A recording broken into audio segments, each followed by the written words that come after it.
These are stories of outdoor adventure and expert advice from folks with calloused hands. I'm James Nash, and this is the Six Ranch Podcast.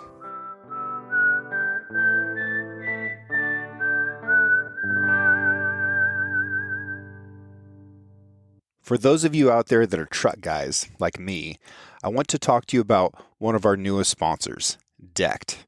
If you don't know Decked, they make bomb-proof drawer systems to keep your gear organized and safely locked away in the back of your truck. Clothes, rifles, packs, kill kits can all get organized and at the ready so you don't get to your hunting spot and waste time trying to find stuff. We all know that guy. Don't be that guy. They also have a line of storage cases that fit perfectly in the drawers. We use them for organizing ammunition, knives, glassing equipment, extra clothing, and camping stuff. You can get a 2-drawer system for all dimensions of full-size truck beds, or a single drawer system that fits mid-size truck beds. And, maybe best of all, they're all made in the USA. So, get decked and get after it. Check them out at decked.com. Shipping is always free. Right now, I'm sitting in a yurt on the transitional zone where mountains decide to either become prairie or canyons, with Mr. Michael Ridge in a yurt. There's a little wind and rainstorm going on. Michael and I have been friends for a few months now, but I've been aware of you and following your journey for years. And my first question to you, sir, is how are people meant to live? How are people meant to live? You know, I don't really think I could be audacious enough to say that all people should live one way, because I know that in my understanding of the world, which is the point of my journey in living nomadic on horseback, spending all of my time in the wilderness is getting to know the world around me.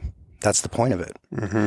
And you know as well as I do that everywhere you go is unique.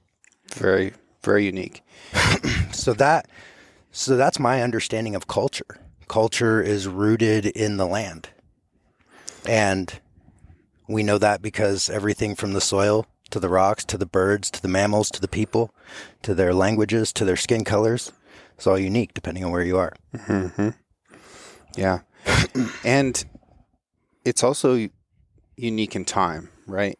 Today is going to be different from tomorrow. Exactly. That's the whole, like, no man stands in the same river twice. Mm-hmm. Yeah. Where do you feel like your story begins?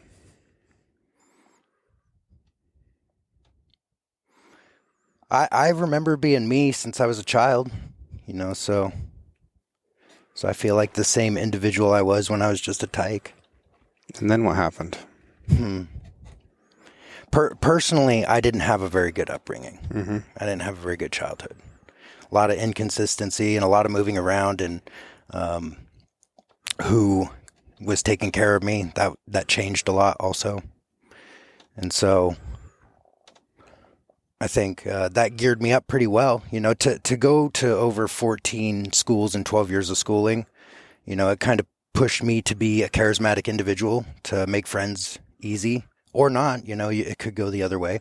Yeah. You know, you could ask my brother why he decided to do drugs, and he could say because our mom decided to do drugs. And you could ask me the same question, and I would tell you the same answer. Mm-hmm. So it's just... Yeah. When did sort of... I feel like we might be entering a new chapter, but when do you feel like generally this chapter of your life started? Definitely when I was...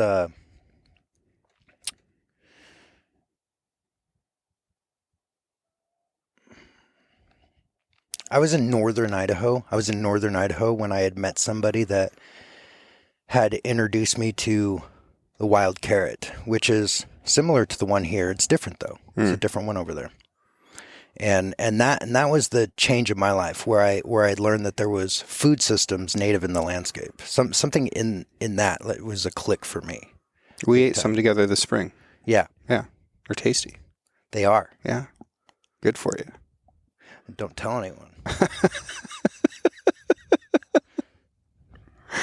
I think it's like that. Yeah. I think it's like that. It's like what people need. People need that health, the rich minerals and nutrients, but it needs to be brought in a way of reverence. And that introduction in person, it's nothing more magical and powerful than that. The flavor on your tongue. And then that with the context of the land that you're in. Yeah. Because that's actually one of my favorite things to do for people that have grown up in a place their whole life, is to introduce them to these things underneath their feet. It changes their perspective, you know? Yeah. And how powerful is that? Yeah, it's very powerful. Yeah. Yeah. Okay. So you ate a wild carrot in northern Idaho, and you thought, wonder what other flavors are out there. Yeah, well, that was where I was introduced to the notion to the notion of an individual that is no longer with us. And this country knows that person, or did know that person pretty well. Phoenicia Medrano, who was quite a controversial character. I learned a lot from somebody that made it a habit of stirring the pot everywhere they went. No doubt. And is that a good thing? It wasn't good or bad. It wasn't good or bad. It was to bring awareness. And honestly, you know, it's just how things move, change, and adjust. So things get stirred up. Yeah. Okay. So what are some things that you learned from him? I learned a lot from Finn. It comes back to those basics of what I have learned. What I was introduced to was how to feed myself, clothe myself, shelter myself through all the seasons, and then navigate this world on horses in a modern day. Yeah. Tell me about your horses. My horses. Yeah. What a special gift. And, you know, I wouldn't have my horses that I have today without Finn. So Pea Shooter, the mule, she's 17. She's the oldest critter. She actually came from West Kilgore. Okay. In 2013. I'm a big fan of Pea Shooter. Yes. Yeah, we're friends. She was 5 at that time. And that was the year that I first started living on horses. And so Pea Shooter was my first critter. She became mine. The rules were, if I brought a pack saddle into camp, then I got the mule. Yep. And she's been mine ever since. Yeah. And what an amazing critter to introduce me to such a rugged, high stakes consequence kind of life. She taught me really well, you know. Me specifically as an individual working with animals where death is an option everywhere you go. And she taught me no rough, no clumsy. No rough, no clumsy. Yeah. Yeah. Mules are good about that. Yeah. Yeah. They have a lot of self-preservation. As long as you're diligent and gentle, we're good. Yeah. And it took me a while to figure that out. But she's been solid. And Taka and Sindahai actually came from just over the mountains here, over the Blue Mountains, from the Umatilla Reservation. They came from Kanini Ridge in the 2014 roundup, which I had already completed 1 year of traveling around the Wallowa Mountains on horses. And so that 2014 winter, my horses were rounded up as foals. And there was a woman out here in Pondosa in Union County here who opened up her home to a bunch of us kids that were learning from Finn and showed us how to gentle horses as they were babies. Yeah. My horses, when they were rounded up, were weaner foals at 3 months old, so they weren't expected to live. They had mange and several types of worms. They were in poor conditions. Yeah. And so taken away from their moms at 3 months old, kind of a big deal. So I replaced mom for them. and they needed gentled right away. So for the first month and a half, it was intensive training as much as you could with foals, Right. which is about an hour every other hour. Okay. Because they could only handle so much as babies. That's still a lot. It's still a lot, but you could work with them 4 or 5 times a day in these winter days. But it was important to get them through that initial gentling process, to be able to walk up to them, catch them, and then lead them around, because they had mange. It was an emergency situation. Mm-hmm. And they needed cleaned up right away. Yeah. And they needed touched everywhere. So about 2 months in, my mares out there were fully groundwork trained. They could lunge, they could do everything at just 4 months old, 4 or 5 months old. And then they grew up traveling with me alongside my previous string of horses through narrow trails in these canyons and alpine country to alongside semi trucks on the highway. So my mares grew up in a traveling lifestyle. They have not known another life. It's really kind of interesting. So they were born wild, but also kind of imprinted at the same time, and then just lived this really unique life. I daydream about their perception of the world, you know. In what ways do you feel like it's different from yours?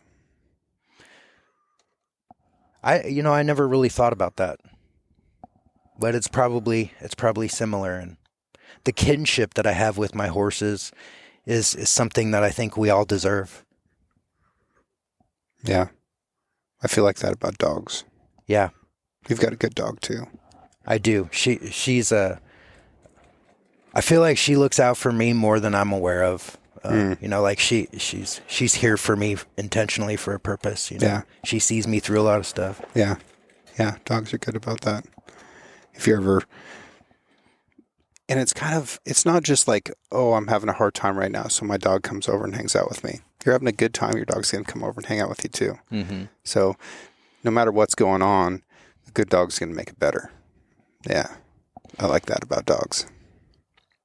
But these are 2 animals whose domestication meant everything to Native Americans, I would say.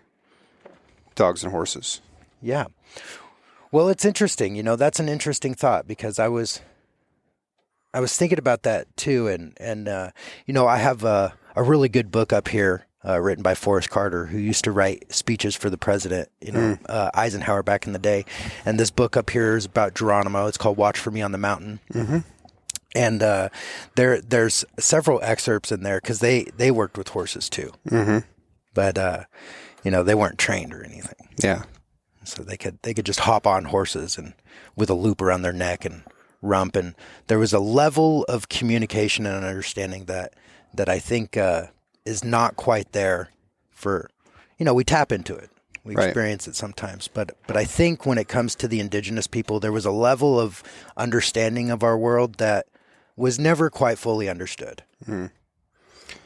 Well, it doesn't transfer into language that can be described with, you know, words or numbers. So that makes it hard. It makes it hard to move it to the next generation, or to the next generation of a different people with a different background. Yeah. Yeah.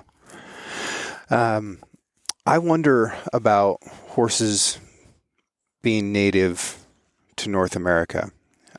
There's been some interesting genetic studies that have been done between some of the Appaloosas and then some of the horses in Mongolia. And we know that horses and camels originated in North America, and a lot of the thinking is that they went the opposite direction over the Bering Land Bridge. But I wonder if there weren't always horses here. If some horses remained and were here before the Spanish brought them back. Yeah. Well, I think that's where a lot of indigenous stories can help bridge the gap in understanding, because for a lot of cultures out here that, you know, I've heard different things, you know, it's all unverifiable based on our account. So, but, you know, I've heard that the curly The curly is that woolly horse. That's some old genetics right there of an American horse. Yeah. And, I don't want to claim to know things that I just don't know, though. Yeah. Well, it's hard to know anything, right? But it's fun to guess at it sometimes. Yeah, I think horses have always been here. Yeah. I do. Yeah. It makes sense to me. Mm-hmm. It makes more sense than that they all left and then, made it across Asia and to Europe and then only made it back to North America by boat. That makes less sense to me. Yeah. Yeah. But there's a lot of stories. There's a lot of stories that run a common subtle narrative. And to me, the subtle narratives, just like the land bridge, to me, these kind of things are necessary to justify, historic genocide of a people, eliminating a people. There's a lot of these stories that are subtly justifying, like there has to be a narrative that justifies this to me. And so, like I said, I don't claim to know anything. I think a lot of this kind of stuff, like arguing whether the earth is round or flat, or these kinds of things throw the mind into a place of confusion and mystery. Personally, this place, this three-dimensional realm, I think, is for definition and discernment. This place was designed for definition and discernment. So giving somebody the question of whether the earth is round or flat, like we're like right here. Irrelevant because our definition of discernment is right here at ground level. Yeah. And so to me, it's a psychological trick to make that relevant to your daily. Right.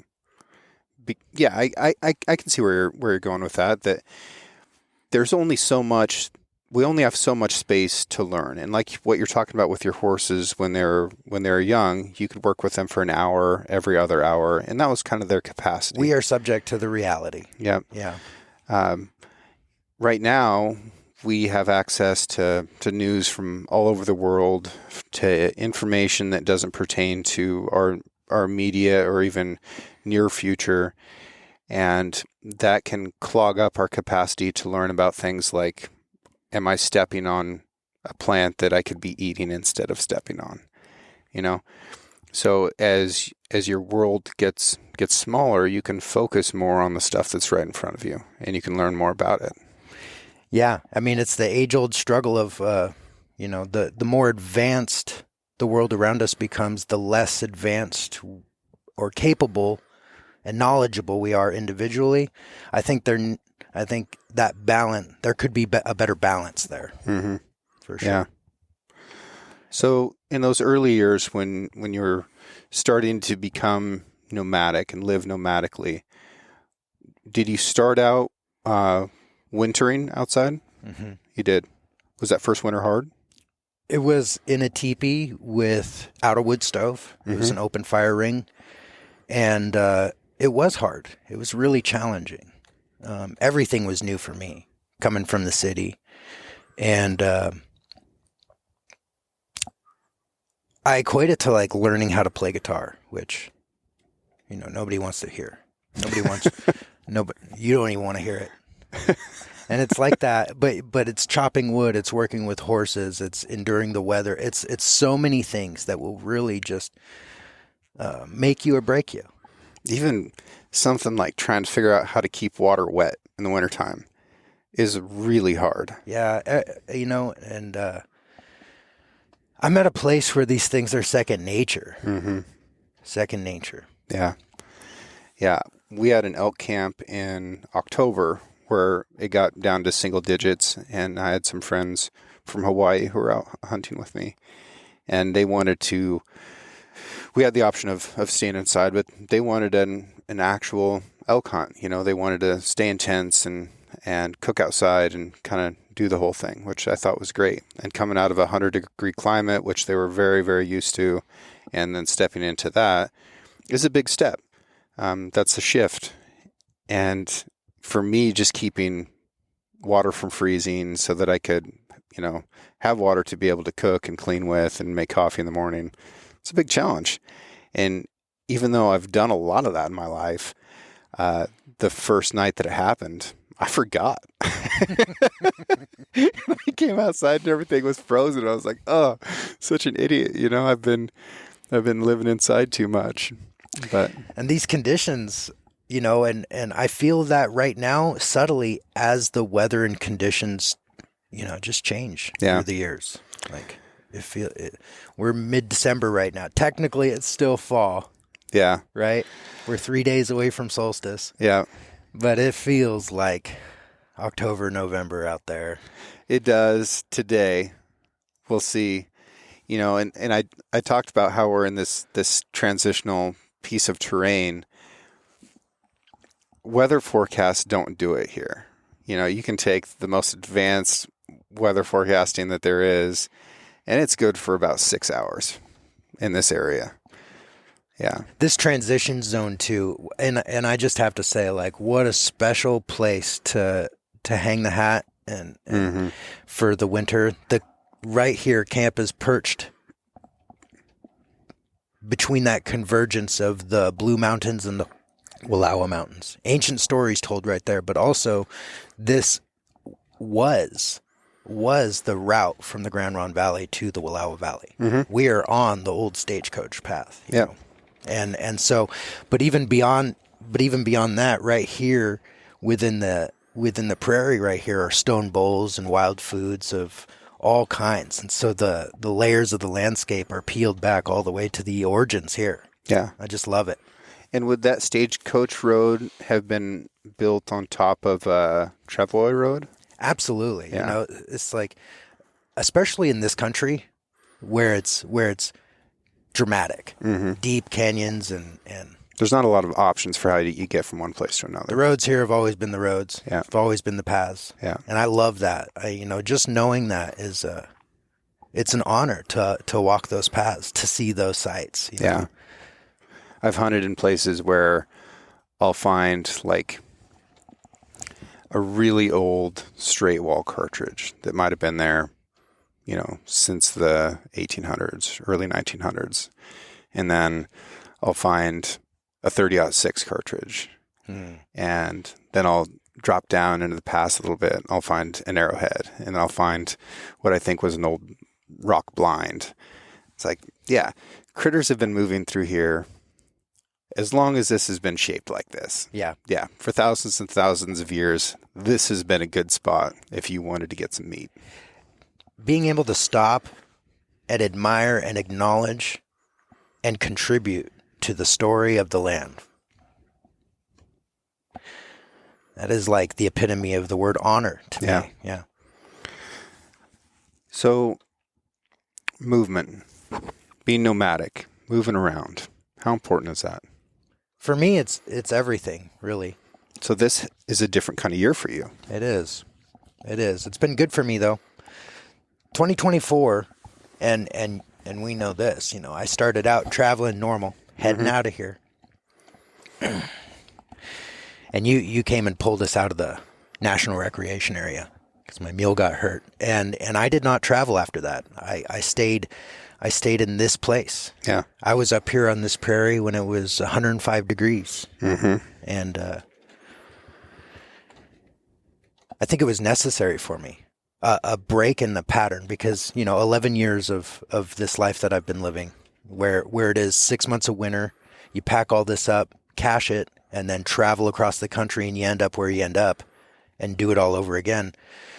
I'd come into some patterns that were in my way, I think, to my health. I was heavily addicted to tobacco. I don't smoke anymore, It's like, it's interesting, like you break the pattern, you start breaking some patterns. You look different.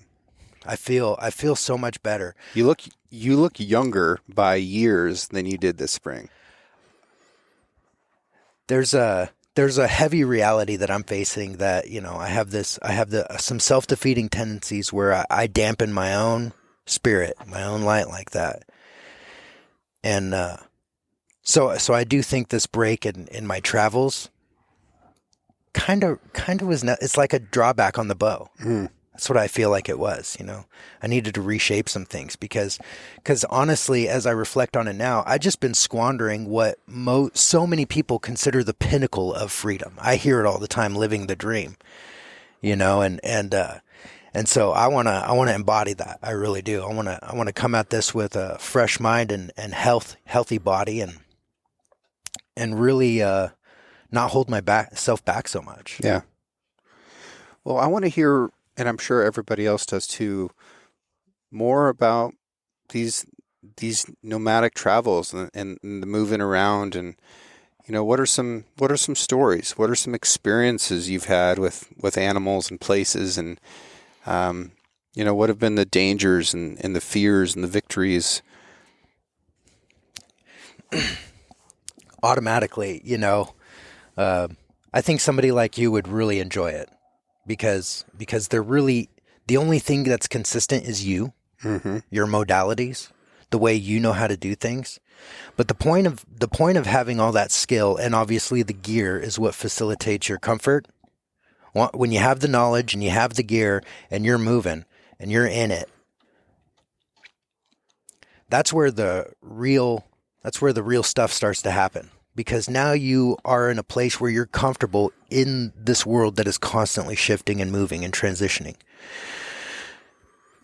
And the point of that, in wherever you happen to be, is to participate with whatever is happening around you. And that is this process. It's a natural process of healing, and I referred to it earlier. I said the things that are essential to your development are the things that are essential to your existence are essential to your development. And so with the understanding of the foods, medicines, and materials native within the landscape, and you're there participating them with these things in a mutually beneficial way, because everything has a timing and a season.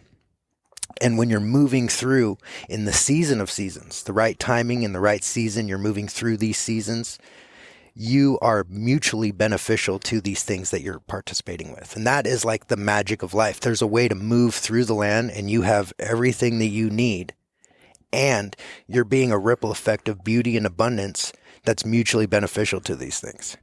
And so that's essentially like what I was taught and what I'm perfecting and what I'm getting good at, which is being a ripple effect of abundance and beauty, reminiscent of that original harmony and resonance of the earth. Mm-hmm. And then everyone you meet and come into contact to becomes aware of that. You become this spreading healing because everywhere is unique, everywhere is special. And to me, that's like what I'm doing. That's what it's all about. And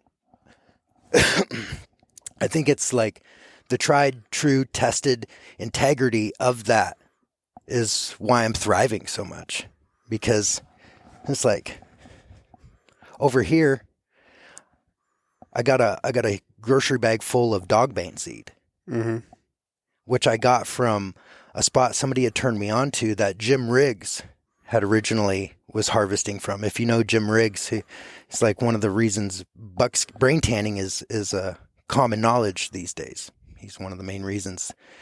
And did he write the book that had the little piece of buckskin stapled to it? I'm not sure. I got a book like that when I was a kid, and it was more of a pamphlet. It was a very self-published kind of deal. I like that idea. And I remember getting this book as a kid on brain tanning, and it had this little postage stamp size square of buckskin that was stapled inside the cover. And I thought that was so brilliant and so electrifying to open a book about doing a thing, right? Like taking the skin and brains of an animal and then creating a lasting wearable product, a textile that can't be imitated by anything that could be constructed. And then you get to feel it right there. Yeah. Right inside the cover. And how cool is that? Like, I don't know if I've ever experienced anything like that in any other kind of book.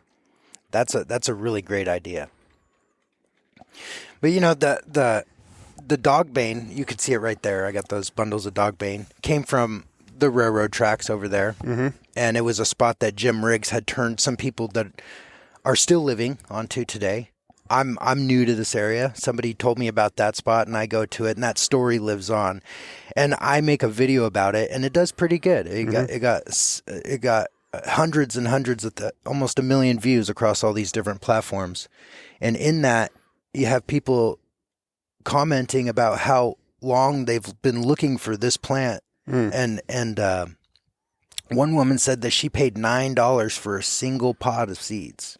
Hmm. I have a grocery bag full right over there. Yeah. And in my travels, and that is the value of these things. I mean, they are tremendously valuable, but it's But you're not talking about a monetary value. And no, I'm planting it, right? Yeah. There's some the equity isn't really quite there. Like Right.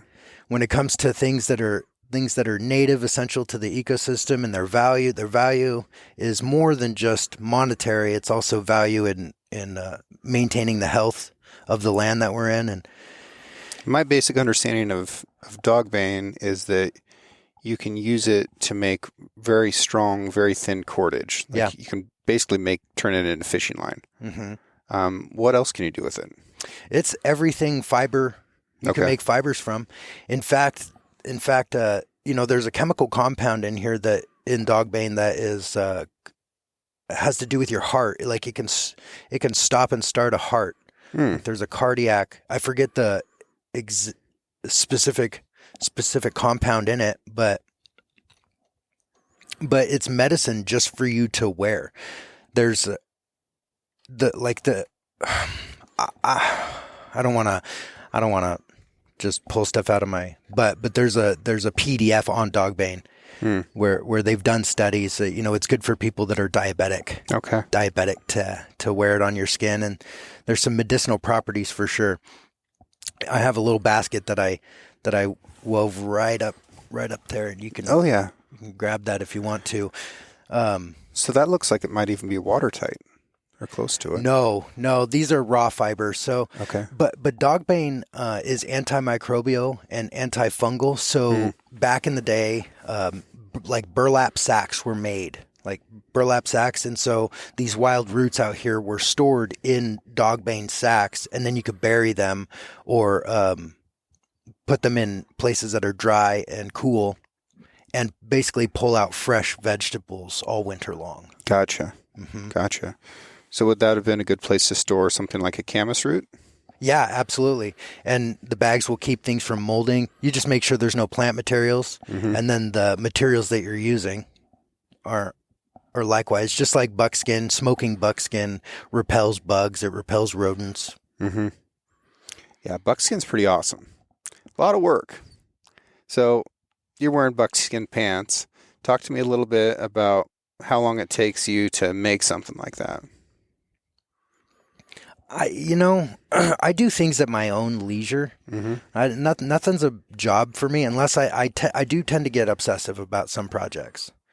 Like the other day, I spent literally every waking second on this porcupine hairbrush, just putting beads on it. But if I wanted to, I can tan 2 hides and make a pair of pants in 5 days. Okay. That's a lot of work. It's all I would be doing. Yeah, for sure. Yeah. Talk me through the process a little bit.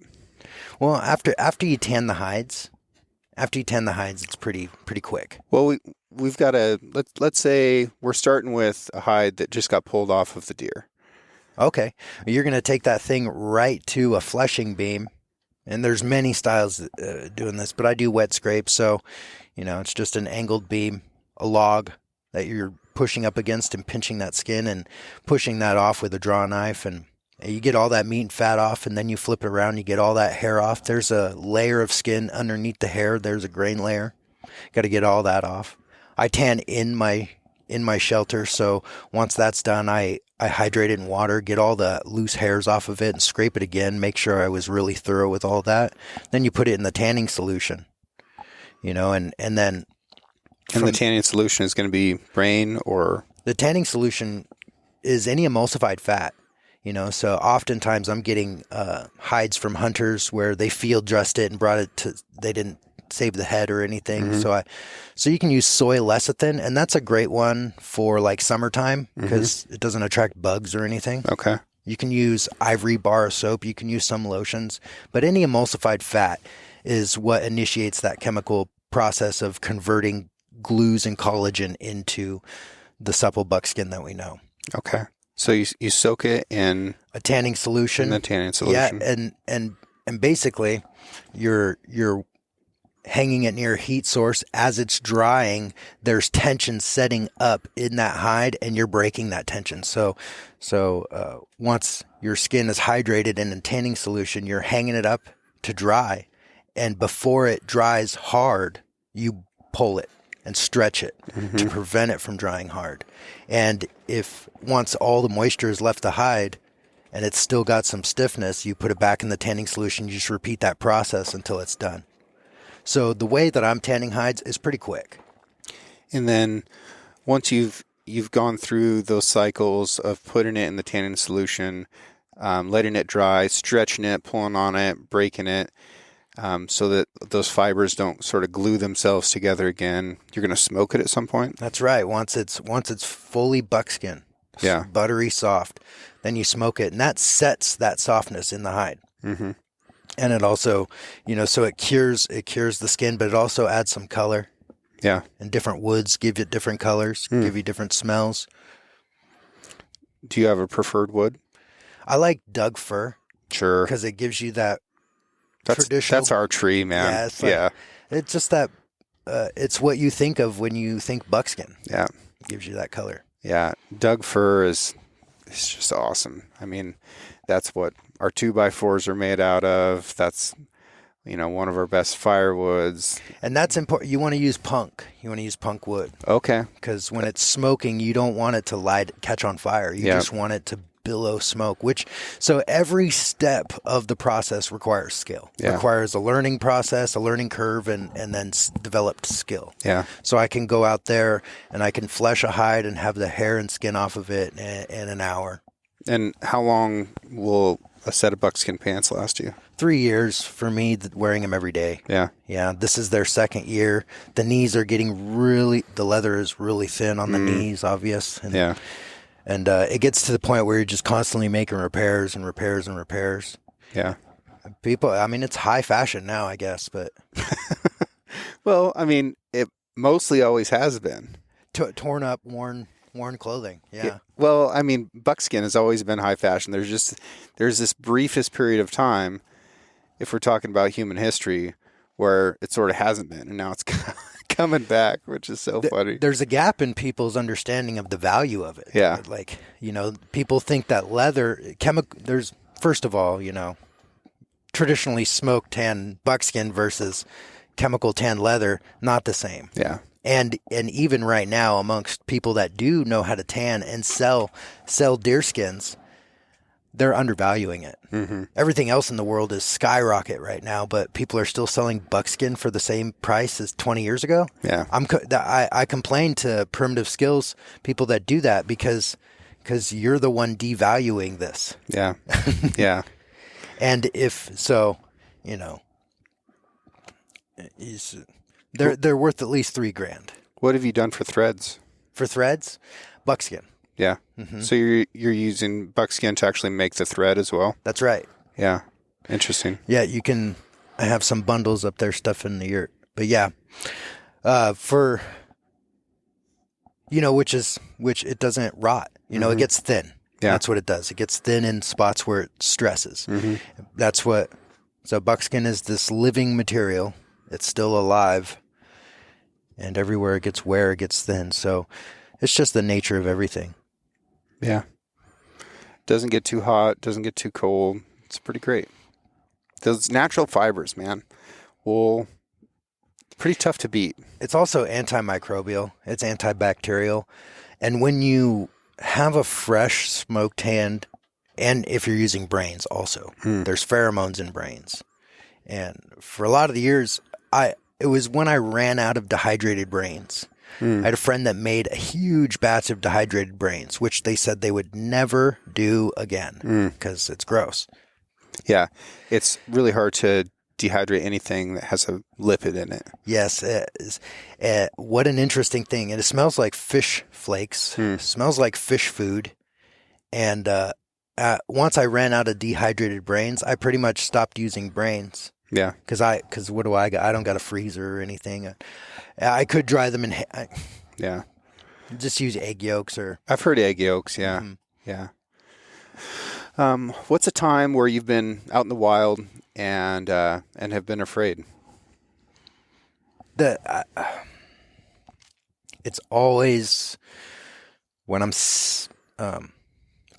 riding on trails in steep country.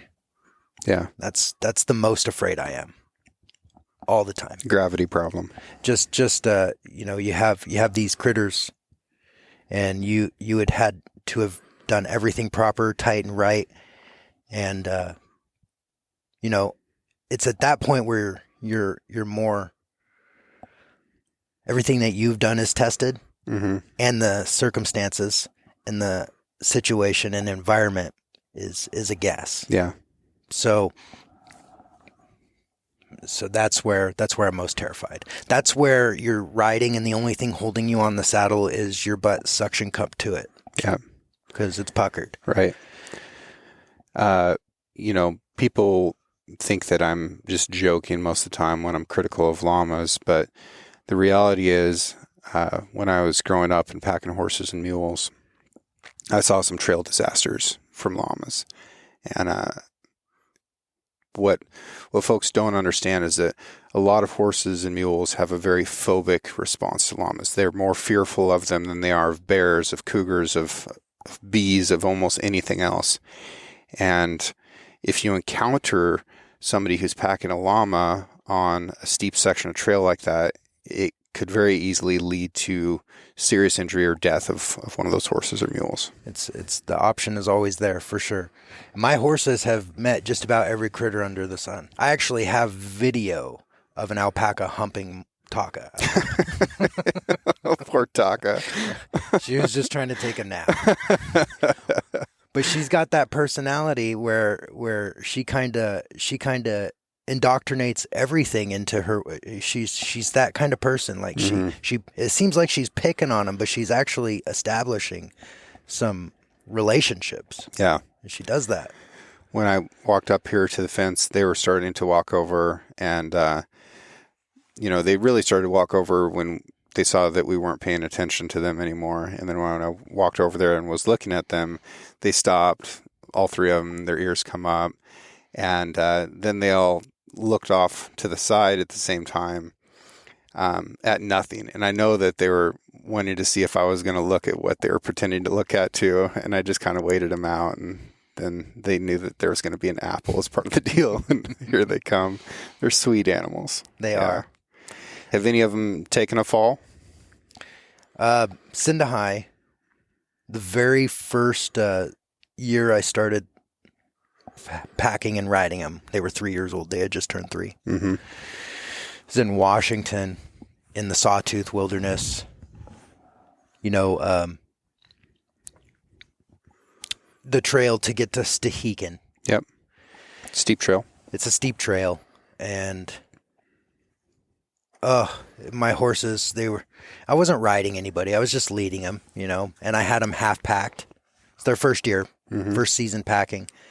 They had actually just came along loose that whole season. And then it was late summer, early fall.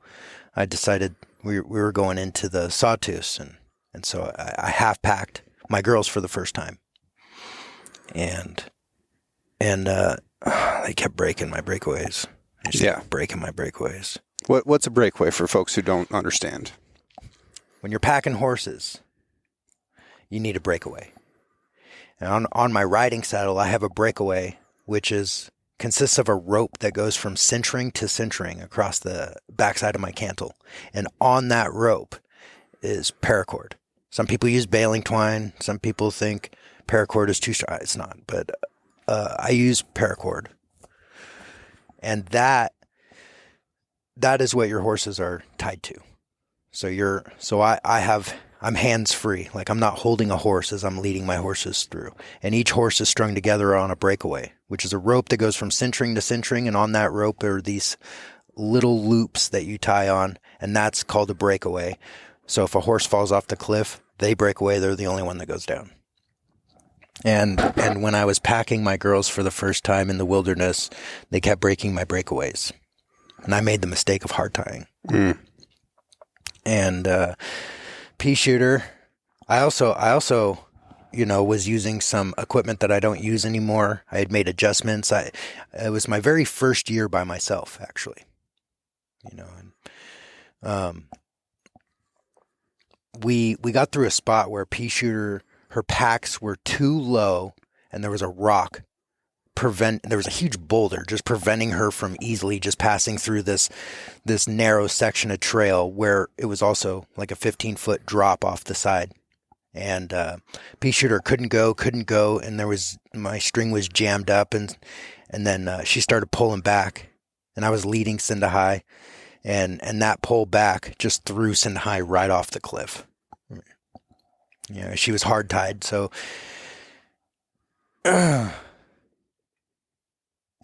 she fell 15 feet off a cliff and landed on her back and rolled, and I was lucky. Nothing fell out of my packs. That's good. And that was really traumatizing for me to watch my horse, who had just come of age, to fall off a cliff. I was with some other people. They had heard me. They were ahead. I was just in that section by myself, but they came back, and by the time they were there, I had my horses tied up, and I had her fetched up, and I was coming back up the trail, and they helped me through that section, and we made camp the next spot that we could on a steep mountainside with some good fescue. I was just staring at my horse in awe because she was completely okay. She was fine. I was really lucky.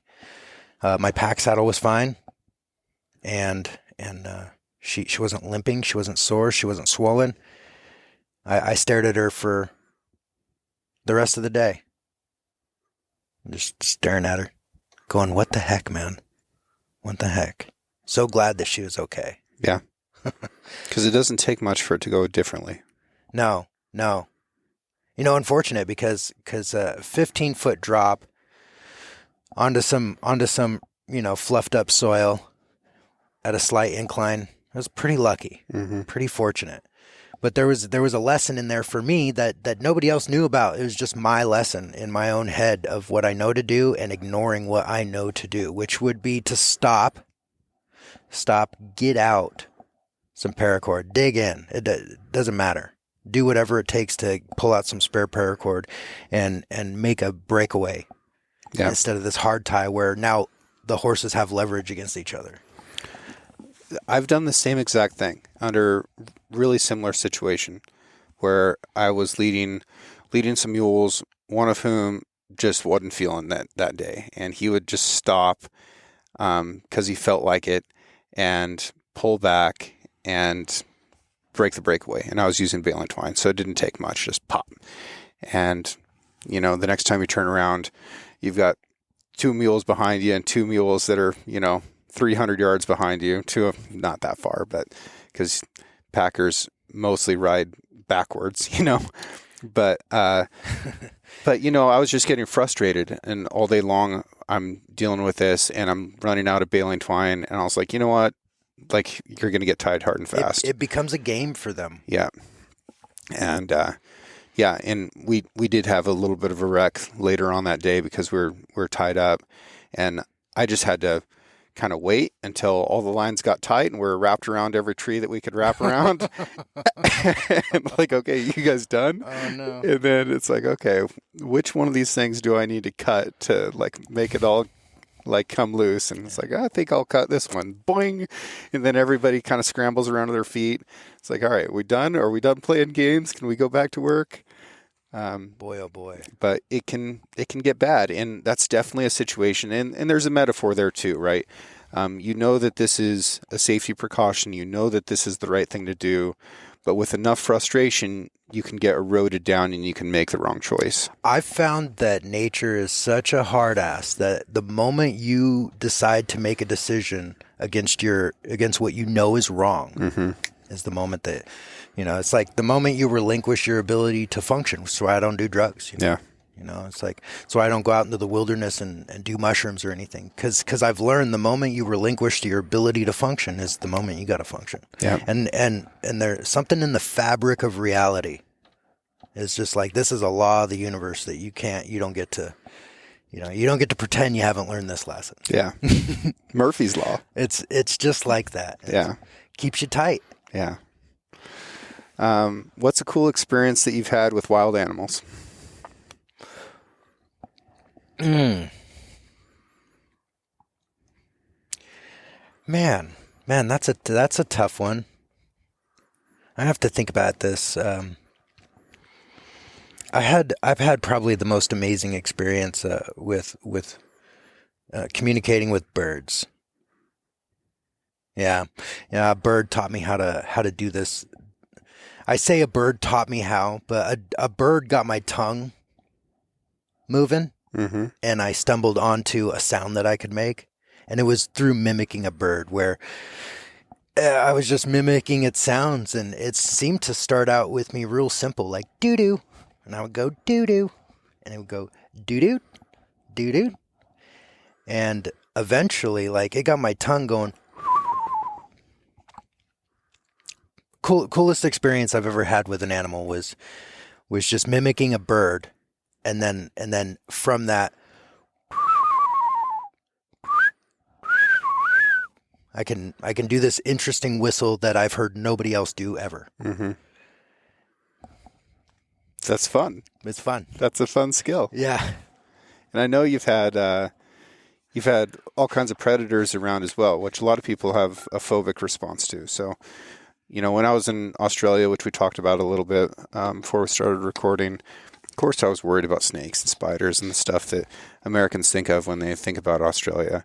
Those guys don't think about them at all. It's just not a part of their day. A lot of them are very afraid to come to the U.S. because of bears.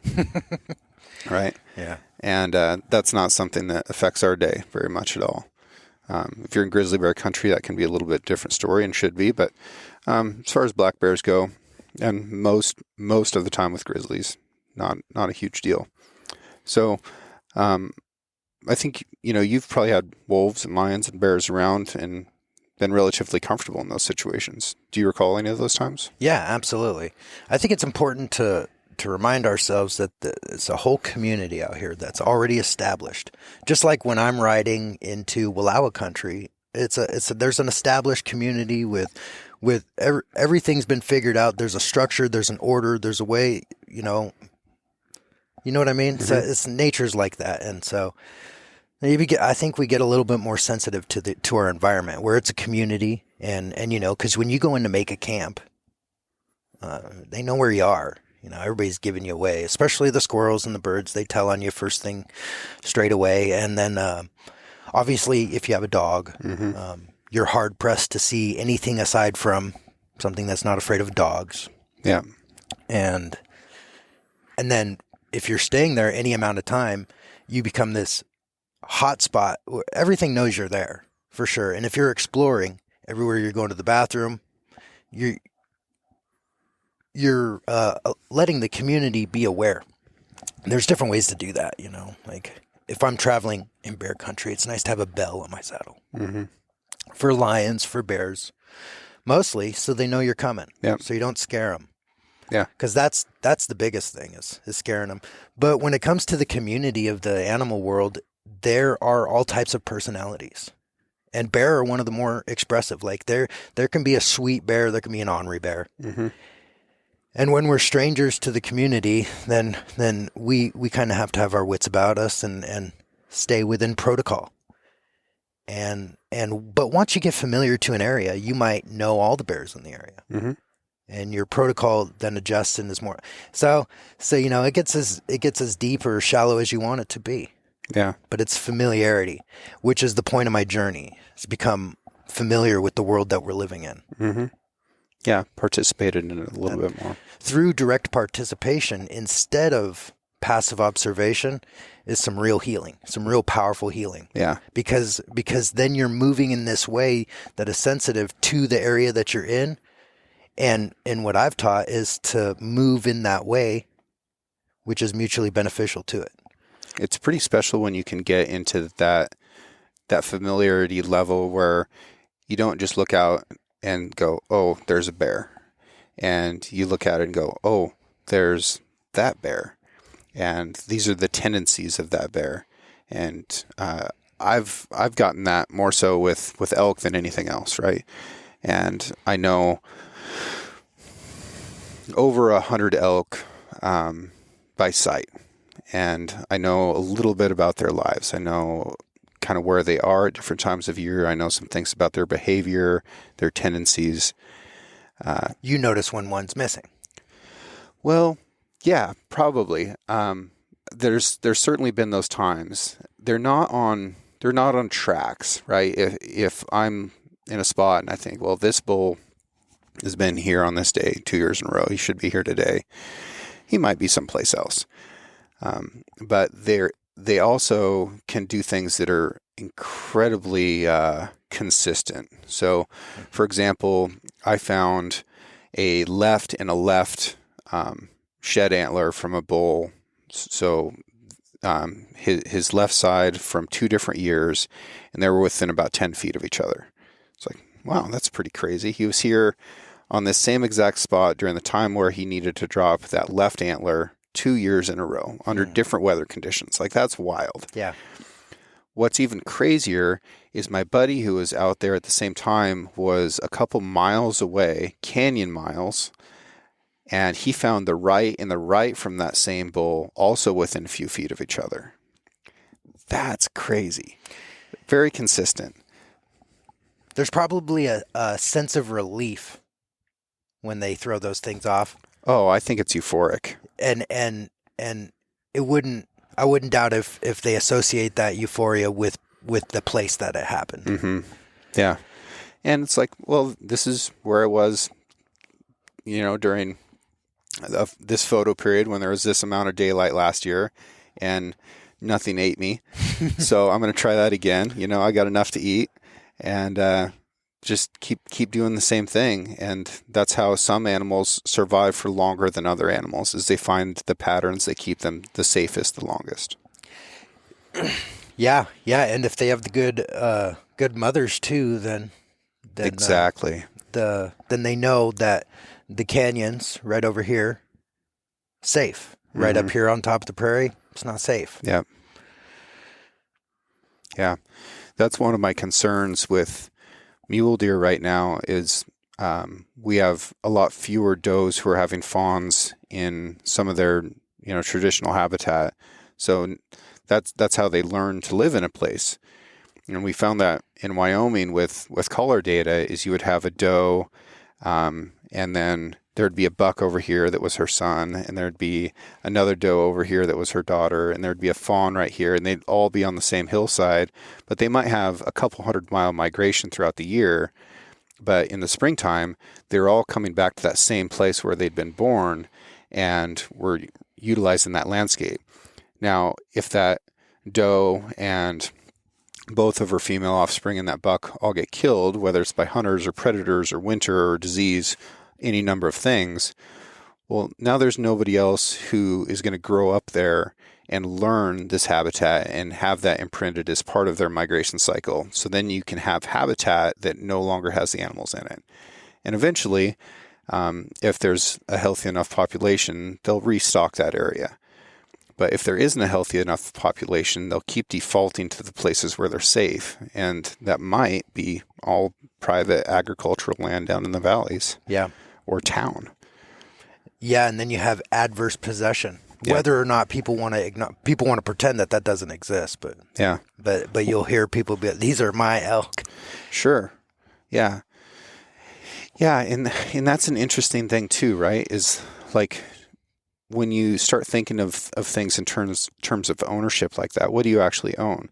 Do you own the responsibility to take care of them? Do you own the right to kill them if you feel like it? Like, what is it? And I trend much more so to the responsibility side, right? That's right. It's a responsibility. Yeah. So I have a responsibility to take care of this habitat. The habitat will take care of the animal. And then when I need meat, I can go hunt that animal. And there's another one that's going to fill in behind it. And that's something that's sustainable and healthy and, feels good to me. Now, that's going to feel bad to somebody else. And that's okay. I get that.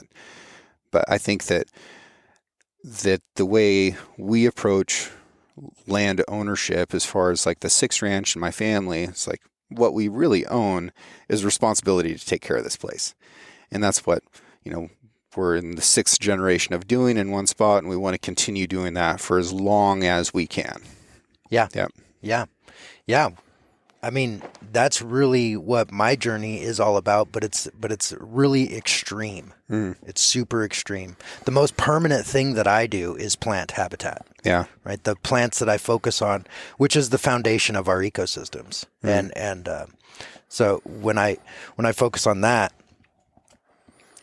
that's these native, they're called perennials, which is another word for permanent. Yeah.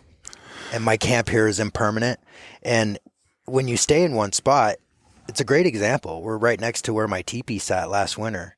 And that teepee, that patch of ground, that 18-foot circle that I kept warm all winter long died. It killed the ground. All the roots, everything dead.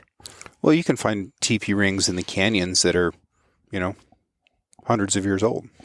Yeah. Yeah. And, when I leave, I just put the habitat back. And I'm in a place where there is virtually no habitat right here. It's mostly smooth brome up here, which is, grasshoppers like it, praying mantis like it. But that spot where I was now is a spot where there's a blank spot where I put in the prairie habitat. And so when I leave, and I made a video about that, like in places like this, obviously I don't have heavy equipment or anything, but I do have seed bundles of a whole ecosystem, the prairie ecosystem, from the prairies remnants all around us. And so everywhere the rodents have disturbed or made a dirt patch in the prairie, that's where I put that seed and go throughout the entire prairie. Now it's put in. Yeah. Now it's put in these spots where there's no. So just kind of seeding in some healing. Yeah. I want to talk about shelters a little bit. Yeah. You've been living in a teepee in the wintertime. When I came and picked you up this spring, you just had a canvas lean-to. Is the canvas lean-to, is that kind of been your standard for spring and summertime travel? Definitely. Yeah. I have 2 canvas tarps, and because I have 2 pack horses, I have 2 tarps. Each tarp covers my load. Yep. And one tarp is a ground tarp, one's a overhead tarp. If I had 3 horses, I would have 3 tarps. Yep. So the teepee and the yurt are both they're both structures that you can weather a storm, you can spend the winter in. They're both been used by nomadic horse cultures from the past. Kind of give me the pros and cons of each. The yurt seems really nice. Yeah, I honestly think that people should learn to spend the winter in a teepee first, because you have to humble yourself in almost every kind of way. Yeah. There's no way you can keep the weather out. Even to get in, you have to humble yourself physically to get into it. The yurt you do too, but there's the teepee is much closer to your humanness. And the yurt, it's still camping. You're subject to the weather conditions. There's no eliminating the conditions that you're in. Yep. Even around the door, I have moisture coming in, so I have a couple sheets that I routinely sop up the water that I cannot prevent from coming in, and then hang it up to dry. And I have to make sure nothing's moldy. This felt I've had to roll up from touching the ground. Right, because it's going to wick up moisture from the ground. It doesn't wick up moisture. I'd rather put a t-shirt or something cotton that I can wick the moisture out and then dry that so I can prevent mold. And so I just kind of adjust. I don't want to pretend nothing's going on or anything. Yeah. Like, you don't live that way. Yeah. Yurt is easier to keep clean, for sure. Yurt is easier. Right now, it's circumstantial. I decided, based on no suggestion from anybody, to buy a used billboard and set this yurt up on top of it, because we're on the bare ground. Teepee is on the bare ground too. Usually it's dirt exposed. There's no dirt exposed inside of here. And, that's That's different. Yeah. That's different. Well, this is pretty comfortable living. It is. Yeah. And I know that you're cautious with comfort. But I'm glad to see you embracing a little bit of it this winter. Yeah.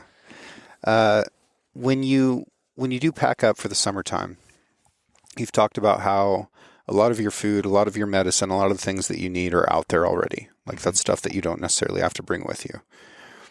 You've got the horse that you're riding, you've got one pack horse, and you've got one pack mule. What are you bringing with you? So I pretty much designate pea shooter to tools and equipment. She carries everything that we need to maintain gear, tool, and equipment. And what kind of tools and equipment is that?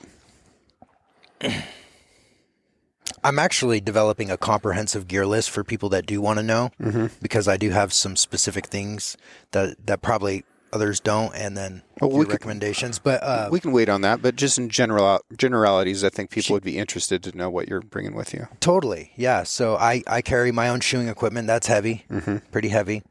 So I carry everything I need to maintain their feet, including spare shoes that I weld borium on, so I can keep the same set of shoes for them all season long. Which means that I don't let them throw shoes. Like I'm always listening for a little clink, clink, yeah, clink. I'm always listening for that. Fortunately, I haven't lost a shoe or bent a nail in a long time. Yeah, good. But I carry solar and lithium and mics and repair kits for everything that needs a repair kit, sewing kit, and and then the other horse is dedicated to food. One whole horse is the kitchen. What's a food that you pull out and you're just stoked about? It's like, oh, it's this night. This is what we're having tonight. I'll tell you mine first. Okay. When I'm in the backcountry, the food that just makes me excited every time is Idahoan mashed potatoes. Oh, okay. The little instant mashed potatoes, and they're as far as like an instant food, I think the ingredients are like potatoes and salt. Like there's not a lot of trash in them. I'm so over dry storage food. I hope to never eat an MRE again. Meals refused in Ethiopia? Yeah, I'm done with those things unless circumstances are pretty dire. So I get it. Yeah, I mean, like you brought the best gift I could ever ask for is fresh meat. Fresh meat. Yeah, a little bit of elk, a little bit of salmon. That's what I go without the most, because I don't break the rules or anything. That one package of burger is from an elk I killed in 2022. It's still very good. It's double wrapped in paper. But I screwed up when I was making it, and I just did a coarse grind twice instead of a coarse and then a fine grind.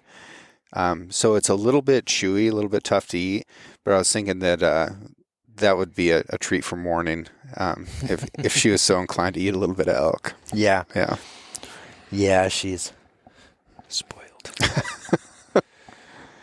Well, she's a good girl. All right. So what's your food? What's going to get you stoked? Something that you're bringing with you.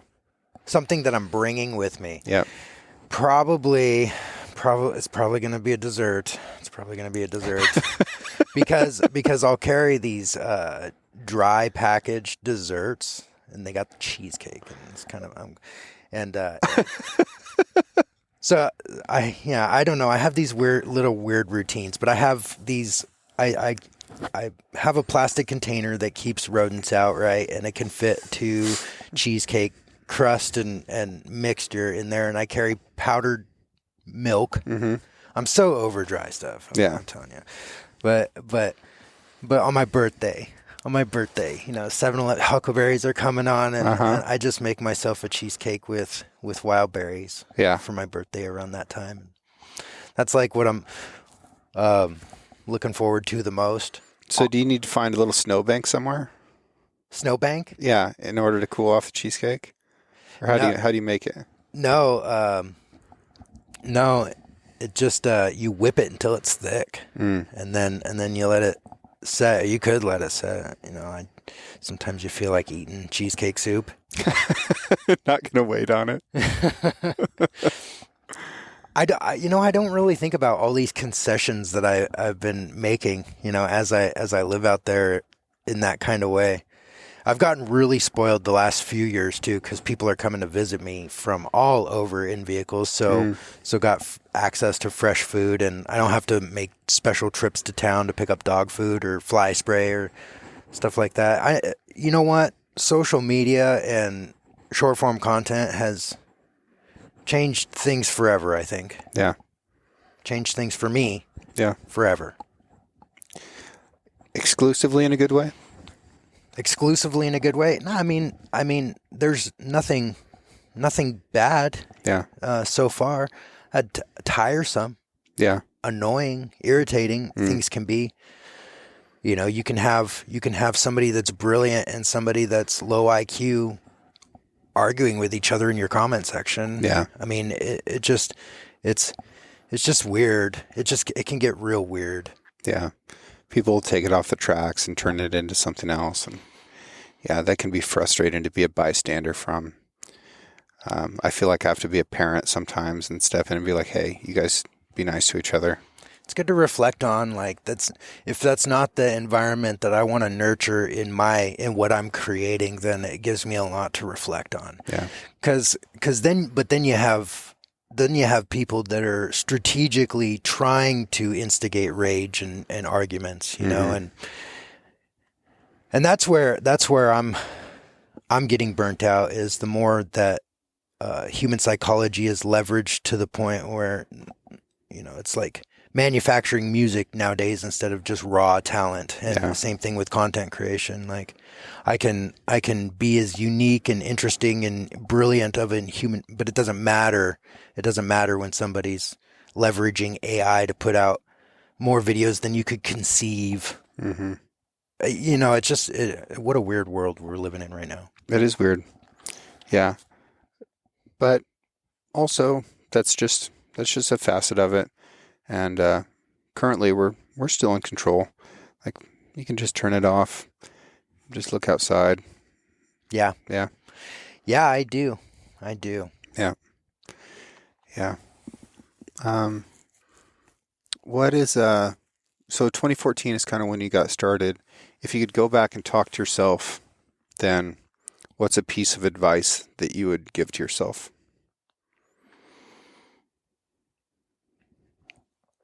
To focus on some of the little things. Focus on some of the little things, like just maintaining. Over the years, I've noticed that I'll pull out a box that I just haven't seen in years, and to spend time with everything. Like, I have things that I cherish that are really old that I've had. Like, I have my canvas tarp that I first ever bought, and it's like 13 years old. It's no good anymore. But tending to all those little things, like, it could still be good if I cared for it. If I made some repairs, if I waterproofed it or waxed it a little bit more, and a lot of those things get away from you, and especially when they become sentimental, and so it's like, personally, I like upgrading tools, gear, and equipment, but I also like the art of maintaining them and keeping them and hanging on to those stories until they're relics. And I suppose I just find myself neglecting a lot of stuff, a lot of putting things in little niche places and then forgetting about them. I pulled out a box of stuff that had mold, like, growing all over it, and I was just freaking out about it. It gave me so much work to do, so much. Now I have to focus on even finer details of these things than I did previously.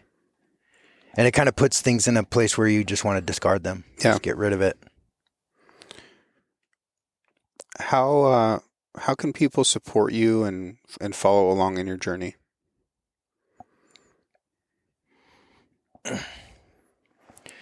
I think I'm only on social media where people can have access to me and the things that I'm sharing and putting out there.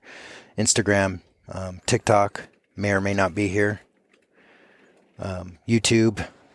I hope to focus a little bit more on YouTube, but Facebook and Instagram will be the main places for sure. What are those channels called? My name, Michael Ridge, Michael Kennedy Ridge, and I'm a TikToker first. TikTok is what got me into creating content. Short form content is what gave me an audience and a platform. Cross posting to these other platforms just shot my accounts up like crazy. And I think I want to try and get some people together. It's a tough thing to do for people to hang in the style of life and the ruggedness, and also get some work done. But I think I would like to try and assemble, a crew somewhat to take some of that away from me, so we can implement some cool stuff, do some cool stuff. Yeah. So I would love to be more integrative with the local communities that I'm coming into, do events. Like there's a lot of opportunity that I feel like in making better health choices, I'm feeling that. I'm feeling like I'm going to step up into this more role of a public figure in that regard, because really some incredible opportunities. Cool. So if people want to be involved in or an observer of those opportunities, then best thing they can do is follow you on social. And for now, that's what I got. Yeah. That's what Sweet. I have set up. Cool. I love it. Thank you so much for your hospitality, for the conversation. And I've got some work ahead of me yet today, and I'm going to go help a friend try and get an elk tomorrow. Where at? It'll be south of Pendleton. Nice. Yeah. Nice. I wonder how it is down there toward Ukiah. North of there a bit. Okay. Yeah. So there's an area where the elk have gotten into some sort of winter wheat country, and some places that it's not good for them, not really good for anybody. So that's where we're going to be hunting. Okay. Yeah. Just see if you can encourage them elsewhere too at the same time. I think at this point it's more about population reduction in that area. They've really habituated to that area, and it's a tough situation, and it's a struggle that's been going on for many years there. Yeah.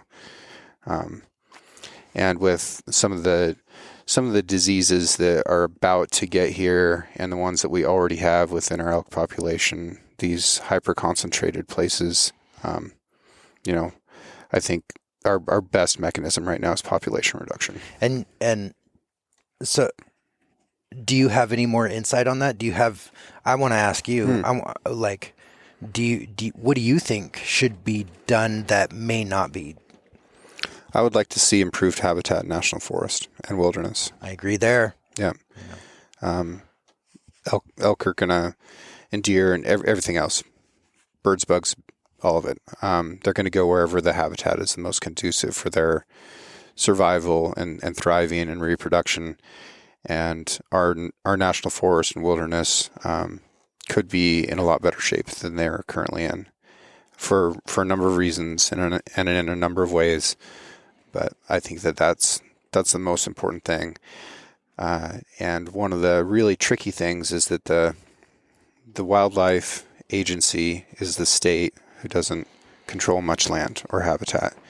And then the one that controls the habitat doesn't seem to be terribly interested in habitat improvement for the sake of wildlife. So we need to get them together and apply enough pressure and concern from ourselves as citizens, and we need to make this happen. That's an interesting distinction, because these different agencies were put in place to be the orchestra of things, and there's a little bit of dissonance there. Dissonance that we can't really afford. Yeah. It's imagine like trying to to cook a meal in a kitchen, but you're not allowed to access the refrigerator because somebody else is in charge of that. Yeah. Like, that's tricky. Yeah. You're going to have a hard time. And then the people... That might be a better metaphor than anyone might wants to admit. Yeah, and then the folks who are in charge... I'm pretty sure I've been in a household like that. Yeah, the folks who are in charge of the fridge, you know, they want to eat too, but they're not allowed to use the stove. So we're at a bit of an impasse. Just need to get them working together, and then we can make a cheesecake. So... Wow. That is some good insight. Thank you. Yeah. All right, brother. Well, I appreciate you a lot. I know that you'll reach out if you need help. I'm only about an hour away, so yeah, good. Yep. Good to see all the critters and you doing well. This year I'm going to take off and I'm going to go around the Wallowas. Mm-hmm. We're going to cross at Oxbow. We're going to climb into Idaho. Cool. And we're going to head east. Cool. And so I think it's going to be a big snow year. I do too. Yep. Shaping up that way. Yep. So I look forward to traveling through Keating. Yeah. Like that area. Yeah. Have you explored there much? No, not at all. Not at all. But yeah, look forward to hearing about it. Anyway, yeah. Yeah. Thanks a lot, man. You got it. Bye, everybody. The Six Ranch podcast is brought to you by Nick's Handmade Boots, a family-owned company in Spokane, Washington. For many of my listeners, you have waited and prepared all year for this. Whether your pursuit is with a rifle or a bow, early or late season, big game or birds, another hunting season is finally upon us. Nick's Boots and the Six Ranch want to wish you luck as you head out into the field.